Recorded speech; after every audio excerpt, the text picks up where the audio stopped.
I came to the Vincentians, to the community, primarily through the life of Vincent de Paul. I hadn't been at a Vincentian school, and although there were two houses of the Vincentians quite near to where I lived, I hadn't really met the confreres, the priests. But I read the life of Vincent, and I liked the embracing quality of his approach to ministry and to mission. The fact that there were all kinds of aspects to it.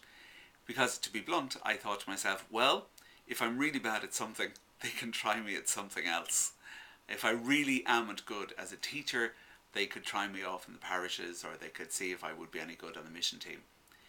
And I entered the community in 1979, there were 4 of us then, and was ordained in 87.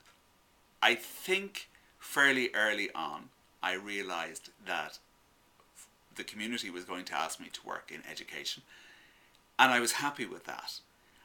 And that's how it's turned out. My first 9 years in community were spent teaching in a secondary school, and I was very happy there. I enjoyed it. I taught French, English, religion, and whatever needed to be taught at the time.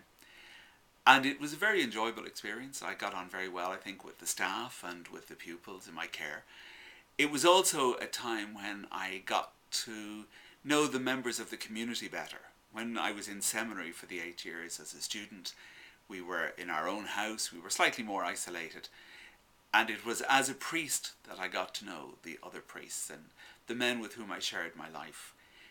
And I think that was interesting for me. I was the youngest in community and was named as superior at a fairly young age. But I was in community with men who were older than my own grandfather would have been. And I found that a wonderful experience. Really enjoyable. There were men who were full of life, full of enthusiasm. And it was a great place to be. I had a wonderful time there. And then, after 9 years, it was intimated to me that I might consider a new posting. So I was appointed to our retreat house in London. Again, a very good experience. It was a very different experience of formation rather than direct education. Working more with adults, working with a variety of people, not following a strict curriculum or a strict schedule. It was a very interesting house to be in. We were a mixed community, Daughters of Charity, Vincentian priests, and a group of young Vincentian volunteers who were giving retreats as well. My only regret is that it was a time when the need for retreats was diminishing, and we found that it was time to close the house. And it was on the strength of that that I went to do my doctoral studies. I was keen to look at what could be done in the area of adult faith formation today. And so I went to Chicago, which was a wonderful experience. Again, very blessed time. Met some wonderful people. I stayed in a community house and also in a parish. And I think it broadened my horizons so that I ceased to think about the church as solely the Irish Catholic Church. And I saw both the perspective of Catholics from different cultural backgrounds to me, but also was much more introduced to an ecumenical world. When my time in Chicago had finished, it was again suggested that I might consider a slightly different tack. I had intended or expected or hoped to go back to London, but I was asked to come here to All Hallows College in Dublin, in Drumcondra, and to look at the work that we were doing here in adult faith formation. I came back in the year 2000, and since then I have had three major tasks here in the college. The first is as head of adult faith formation, sometimes called adult education or adult faith development. And more recently that has evolved into being head of the School of Adult and Community Learning, which is a new initiative here in the college. But again, focusing very much on how adults learn, how adults come to understanding, how adults come to insight, and particularly how they do so in the area of faith, ministry, and community, the aspect of the church. That would be the first thing. The second one is my work with the Ember mission team.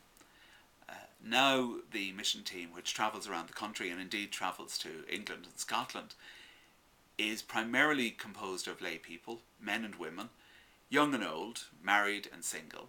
But some of us Vincentian priests are still involved and go out with the team on a fairly regular basis. That's wonderful. It's a great experience to be out, because you do see how things are, if you like, at the coalface or on the ground. You meet people, you hear their concerns, you see what's happening and what's possible in the parish context. That would be the second aspect of my work. And the third aspect of my work here would be very much in the area of encouraging people to develop their own skills. I was for a time head of research here, and I'm still involved with the research board.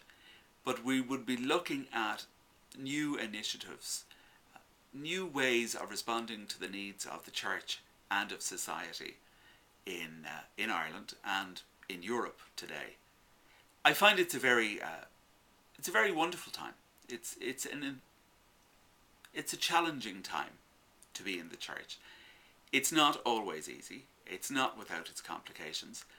But I think that it is a time that asks me to give all that I can, to be creative in my responses. It challenges me as a priest to see my ministry as significant and important, but also to see it as one of a number of ministries. It's not unusual for me to have worked under a director or a boss who was not a priest. And in fact, in many of the places where I've worked, my bosses have been laywomen or sisters. And I think that's a good way to be. It's taught me a lot. It's taught me about respect for different approaches. It's taught me a great deal about collaboration. I'm not saying that I'm always the best at it, but it has taught me a great deal about collaboration. It's taught me respect for different perspectives and different experiences of life. Many of the people that I work with in adult faith formation would be people who have not had the opportunities that I've had. I put it in a phrase, they would be people who lack resources of time or education or finance or a combination of all three.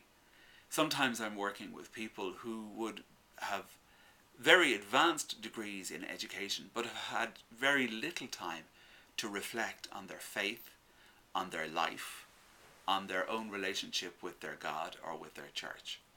Sometimes I'm working with people who have had quite a lot of time to reflect, but very little opportunity to express what they have experienced or what they have known or what they have learned.